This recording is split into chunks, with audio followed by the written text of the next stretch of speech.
এই অম্লানের অভিশাপ থেকে আমার মুক্তি ঘটবে।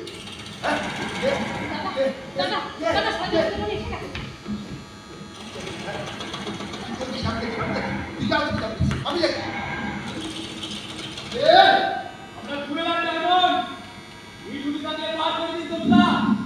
মিঠুকে আমরা মারতে আসিনি, কালকে 3টা আমাদের সাথে থাকবে, তারপর ছেড়ে দেবো। কি হলো, ভুলবেন না? আরে ছাড়বো কি রে, কাল সকাল হলে মিঠু এখান থেকে নমিনেশন জমা দিতে যাবে বিডিও অফিসে। আমিও যাব মিঠুর সঙ্গে। তোরা যা পারিস করে নিস। একটু বাড়াবাড়ি হয়ে যাচ্ছে বন্ধুরা। অম্লানদার ব্যাপারটা কি ভুলে গেলেন নাকি? আরে ভুলিনি বলেই তো আজ আর চোখ মুছে থাকবো না রে। মনে রাখবেন, আপনার কিন্তু একটা মেয়ে আছে।